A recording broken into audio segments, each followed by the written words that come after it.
Following portion of Daytime Tri-Cities is sponsored by Herndon, Coleman, Braiding, and McKee.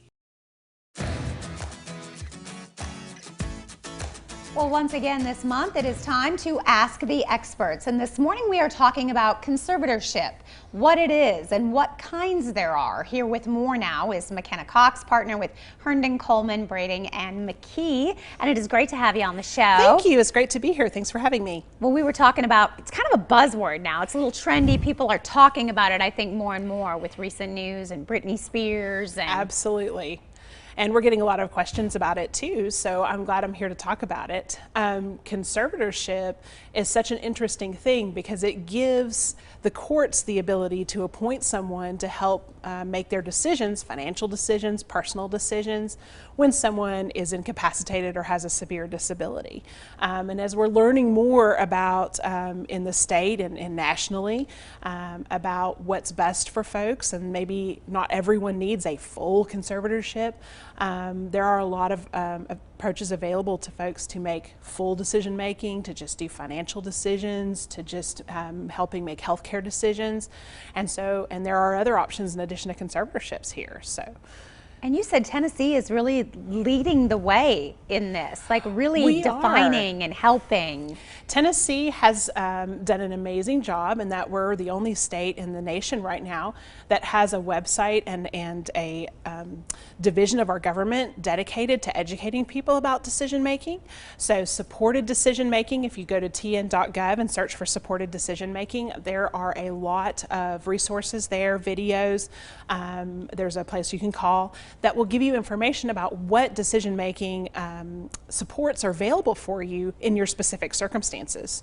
So for example, if you have someone who is competent, they know who they are, where they are, they have all, and they don't have a doctor who's saying, hey, they need all this help, then you can explore options like powers of attorney, advanced care directives, or otherwise known as living wills.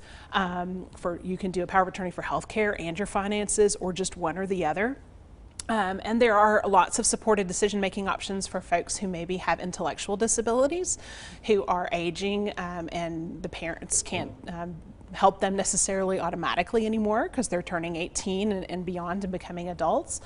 And so they might need a little more help in their decision making, and so you can, there are ways to create special supports for folks aside from just going straight to the conservatorship option, which is a court appointed person to do that for you, to try to get your family and your circle of support to help make those decisions. Wow, so there's a lot of different options. It's not necessarily one size fits all. That's exactly right, and it shouldn't be. And I think Tennessee does a good job of approaching it as not a one size fits all solution, and giving our courts and our people who work with people with disabilities and our aging population the ability to decide to what extent does this person need help, do they need help, and then to what extent do they need it, and maybe they don't need someone telling them, you know, what they do with every single penny that they have, or whether they go to church on Sunday or that kind of thing.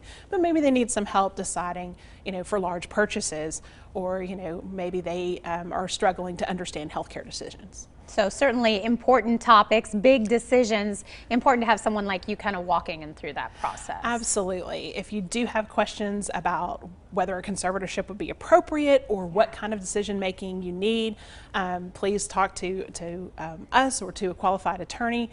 Please visit tn.gov to talk about your supported decision making options. All right, great information. Thank you so much for joining us. Thank you for having me. If you do have other questions, you can check out their website as well. You can find more information at lawyerfirm.com. The preceding portion of Daytime Tri-Cities was sponsored by Herndon, Coleman, Braiding, and McKee.